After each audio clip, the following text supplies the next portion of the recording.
Hello everyone, my name is Elijah, and I am sharing with you a short discussion I had with a seminarian from our diocese.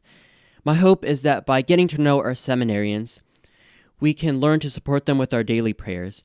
It is real important to support our seminarians because these seminarians will be our future priests.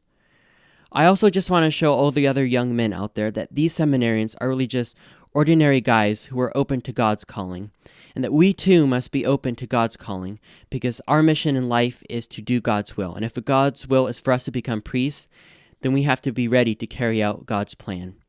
Jesus said that many are called, but few are chosen. Matthew 22:14. Hello, I'm your host, Elijah Netness, and today I have with me Josue Montoya, who is a seminarian. Yes, I am Josue. Tell us a little about yourself, Josue. Well, first off, thank you for having me, and thank you for all those who helped put this together. My name being Josue Montoya, I come from a Hispanic background. Both my parents, they're from Mexico. And funny thing is, I live about 5 minutes away from here. I won't disclose where this is, but I'm from Turlock. And so I grew up there since I've been about 4 years old. I have 3 older brothers, about a million different cousins. So I have like 8 aunts and uncles from both my mom and side's family. So a big family, which formed me and who I am today. And 2 wonderful parents. So that's just a little bit about me. Okay, so have you always grown up Catholic, or did you convert to the faith? Yeah, so both my parents, they would take us to Mass every Sunday, which was, praise God for that, because not every family has that, unfortunately, every Catholic family. But it was really my mom who was practicing like this fervent faith, always praying the rosary every day. And even my dad would join in a family rosary. But you could really see the faith lived out through my mom. And I always noticed that the love that she brought came from her faith. And so she passed that down to me, which was an amazing thing. But that being said, the culture that we live in is very tough to live out your faith. And so by the time I was in high school, when I was looking at what my brothers would kind of be doing when they were in high school, the friends I was kind of hanging out with, and like sports that I played, there was a lot of pressure to be a certain way, especially in a public school. And so cousins that were doing things. And so I just felt like from every angle, it just seemed like, all right, let's give into the culture. So I slowly stopped practicing my faith. I'd still go to Sunday Mass, but I stopped practicing my faith. I didn't have a prayer life. I wouldn't pray every day. I would go to Sunday Mass because that kind of seemed like, all right, it's obligated. I have to go. Very rarely at that time did we pray the rosary together as a family. That kind of dissipated, sadly, as my brothers all left to college and work and all that good stuff. But that being said, this going away from the faith and kind of living this worldly life, I would say, buying into what the world has to say about what makes me happy. These pleasures, this, money or popularity in school or whatever it is, this is what's going to give you joy and happiness.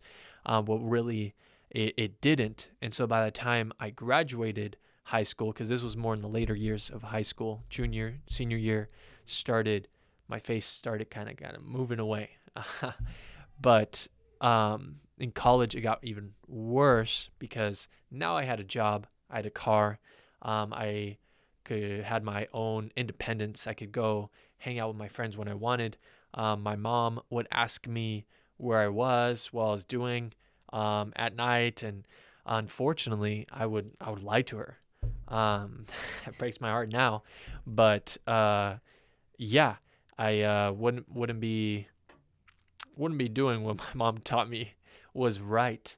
And this led to a life that brought a lot of unrest, a sort of clouded sadness, kind of a gloominess kind of surrounded my life because the stuff that people told me would make me happy, these parties that I would go to, this kind of world and these pleasures that I bought into, it didn't satisfy this deep desire that I had, this longing for. Obviously, at that age, I was looking for a girlfriend and whatnot, and none of that satisfied what was deep inside. Even when I would get the things I wanted, I was like, is that it? Is that it? And so this led to me kind of just being in a really, really low place in my life. Yeah. And from that low place, I got so desperate. I had nowhere else to go that finally I kind of cried out to God. I said, God, if you take me out of this place, this really just terrible place in my life, I'll stop all these things that I know are wrong. I'll stop doing these things. And that night he answered me in a very beautiful, powerful way. And I was so touched. In fact, like I just felt this fire, this burning peace in my heart that just kind of flooded over, and I couldn't feel it. There was no denying that was the Lord, that was the Holy Spirit, that was God. And from that moment on, I just knew that there was a God that not only he was real, but that he loved me, and then he loved me personally in a deep, intimate way. And I was like, wow. And it wasn't like the very next day, but I started changing my life around, and started coming back to the faith, joining Catholic communities, and I was just falling in love with the church from then on. So thanks be to God. That's kind of my coming from the faith, away from the faith, and coming back to the faith. So can you explain to us what some of the plans, like were you majoring in a certain thing? What was kind of your focus at that time? Yes. My plans were to have as much fun as possible with these friends and at parties with girls, that sort of thing. Those were my plans, and that kind of fell through. And so, but then after my conversion, so I started studying kinesiology, which is the study of movement. And I wanted to become a physical therapist. So I was volunteering, and honestly, it was great. It was great. I have friends who were about to enter into a physical therapy program. Obviously, I'm not in one right now, but that's what I wanted to do at the time. All right, so you said you had a lot of friends that you're going to parties with. How did they feel when you first expressed what you're going through your conversion, and did you have to like ditch all those girls that you were hanging out with? So I don't know what they thought really. More or less, they're like, "Oh man, like you had an epiphany," which I wouldn't call it just an epiphany. But then in some ways they were kind of understanding. I think some of them came from a religious background. And they were like, "Oh, I see, like you're doing," but it was like, "Oh, you're doing your thing." And as far as those girls, I needed to, let's just say that was not a priority. Definitely ditched that. Yeah. All right. So did your family, were they very supportive of you moving back to the faith? So my family was kind of split. My dad, although he would go to Sunday Mass, although he would pray at times with us, he also wasn't like deep at the time, really deep in his faith. So when he saw me coming like often to church, more than just on Sundays, and helping out with youth groups and young adult groups and different stuff like that, he kind of saw it as a bit of a waste of time. Like, why aren't you helping me? Why are you doing these? So not much support from my dad. My mom, she was ecstatic. I can imagine. Yeah. Something she was praying for a good while. So now that you're in the seminary, are you still trying to discern whether God is calling you to be a priest, or maybe He was just calling you to just be a better Catholic? Are you still discerning that, or do you feel that you are sure that this is what God is calling you to do? So after my conversion, it wasn't like I stopped liking girls. It's how God made us. It's a beautiful part. Um, I had a girlfriend at the time, and she was like my closest friend. Things were going really well. I had plans for my career. I had all these different things, but yet I felt this desire in my heart. Like, could the Lord be calling me to the priesthood? But I like totally blew it off because I was like, no, I like where I'm at. And this kind of happened for months until finally I knew that, I knew that the Lord was trustworthy. And so I started to trust the Lord more in prayer and kind of spending that time with him there. I talked to the Lord, and I was just speaking from the heart. And there was this restlessness in there. I said, God, like, I'm ready to hear what you have to say. Like, what is it? What is it that is happening? Why do I feel so restless, especially when it came to my relationship with my girlfriend and, proposing and possibly getting married? It was something that she was very open to. And the thought of it, I was very, very open to, but my heart was speaking something different. And then so when I asked him that, right away what came to mind was that there was something holding me back from marriage.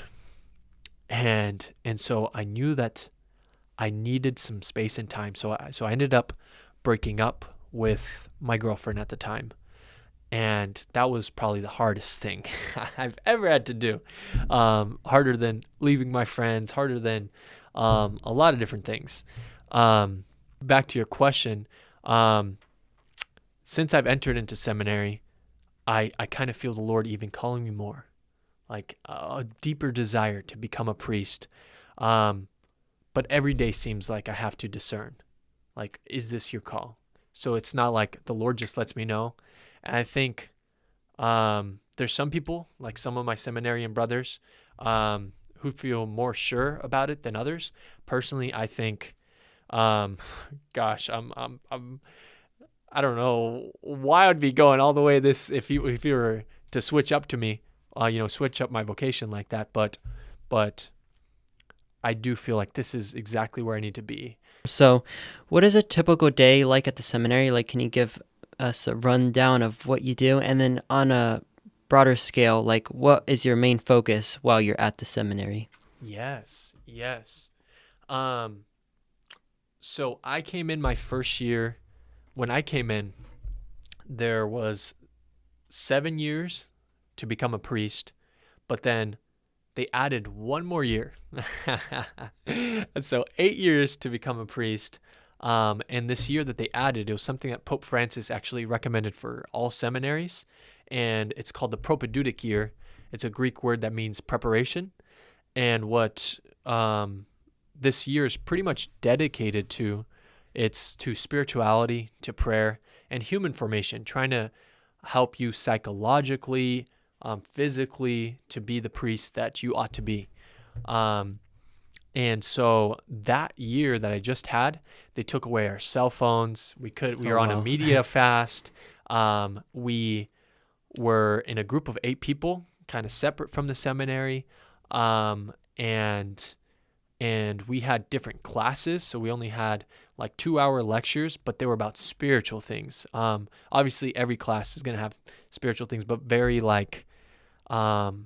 centered on the faith and growing in prayer and different, talking about Our Lady, like a Bible study almost. It was beautiful. I was kind of complaining at first, like 8 years? Are you serious? But I absolutely loved it. And so a day in the seminary there was different than what I'm going to be going into next year. So I'll kind of give you my thought of what it looked like last year, and then what it perhaps looks like from talking to other brother seminarians. What it looked like last year was you would get up for morning prayer. You could get up sooner. You could get up morning prayer at 7:30 a.m., followed by Mass. And then we'd have breakfast, which was always nice, kind of hanging out with the guys. And our little group was separate in breakfast from all the rest of the guys. And then we had a 2-hour lecture. was kind of more like a class discussion, learning about the saints, learning about Psalms, learning different topics. But some of the best teachers I've ever had. We were so blessed with the teachers we had, honestly. So very inspirational talks. And so that was great. And then we'd go off to lunch. At lunch, we have nuns who make the food for us. Oh, best food. I mean, it's almost like a buffet every day. Wow. Really. They have a salad bar. They have food. You could go back for seconds, but you obviously had to take care of yourself. Because, I mean, if you're not taking care of yourself, how can you give of yourself as a priest? But yeah, so lunch was always great. After lunch, we had a break. And then the Prophetudic program, we had a work hour. So all 8 of us, we would help the maintenance team to do whatever. We would pull weeds. We would go, clean windows, move heavy things. It was different every day. But it's, some of us might be thinking like, we had to go to work, but it was really fun. It's something you do together, and just seeing how the value in work as well.